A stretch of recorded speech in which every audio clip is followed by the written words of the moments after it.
Prenons l'exemple des menuisiers. C'est un métier, un excellent métier. Nous avons la chance d'être un pays béni par la forêt, d'être donc un pays producteur de bois, parmi les plus recherchés. Même si vous ne voulez pas vendre ça localement parce que c'est hors de prix pour nous les pauvres Camerounais, mais il y a d'autres variétés de bois dans la forêt camerounaise qui est à notre portée, qu'on n'exploite même pas.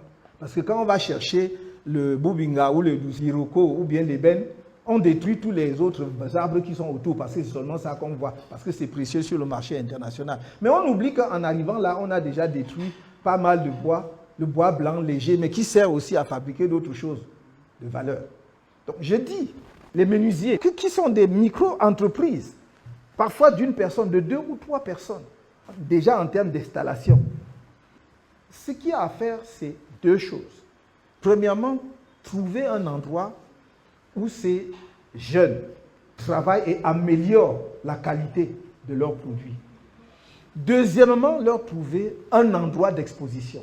Si vous faites un hangar de 5000 mètres carrés, qui est un hall d'exposition pour les jeunes menuisiers, il n'a pas besoin d'exposer tout ce qu'ils fabriquent là-bas. Ce sont des échantillons. C'est de dire, moi je peux vous faire des fauteuils de telle qualité, je peux vous faire un lit de telle qualité, je peux vous faire une porte de telle qualité, etc. etc. Il expose. C'est quand le client veut qu'il peut aller également chercher dans son magasin, ou bien on lui passe la commande, il va vous livrer, moi venu. Donc, vous faites vous réglez 2 problèmes. Vous réglez un problème de fabrication en essayant également de les organiser. On peut même les organiser en coopérative. Parce que mon idée, c'est que si la plupart des meubles en bois que vous trouvez, si vous regardez de très près, ce n'est pas bien fini. Mais ce n'est pas parce que les jeunes ne peuvent pas bien finir. C'est parce qu'il leur manque 2 choses fondamentales. La première, c'est une petite formation. Et la deuxième, c'est les outils pour finir. Quand même le gars a fait une bonne formation, il n'a pas toujours l'argent pour aller acheter une tourette de tournage pour tourner le bois ou tout ça là. Mais si vous lui dites, soit sous forme de coopérative, soit sous forme du type de mécanisme de financement que nous pouvons mettre en place, qui peut être le leasing, c'est-à-dire le leasing, c'est qu'on vous donne la machine et on vous donne le paiement à tempérament. Donc vous devez payer chaque mois ou chaque trimestre tel montant. Et au bout d'un certain temps, la machine vous revient entièrement.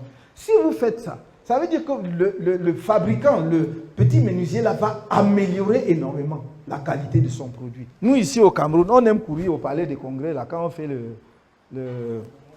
la foire, non? On dit que, oh, les meubles syriens. Syrie, là, c'est où? Là, le bois, là. Il n'y a pas ça au Cameroun. Si demain, vous me faites l'honneur de me mettre en capacité de conduire les affaires de ce pays, je vous dis ceci, la commande publique pour tout ce qui est mobilier de bureau dans les administrations sera passée à ces jeunes. La commande publique.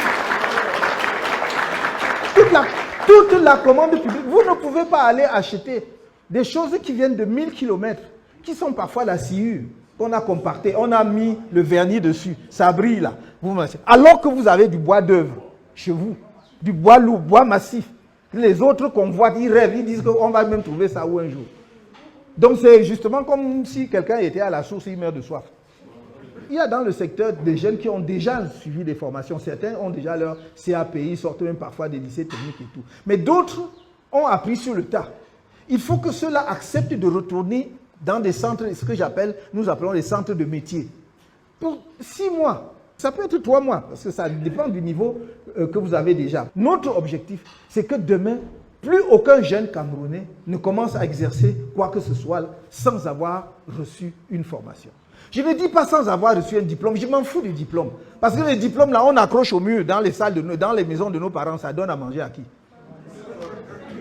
Je veux que l'enfant ait un métier. Je veux qu'il ait un métier.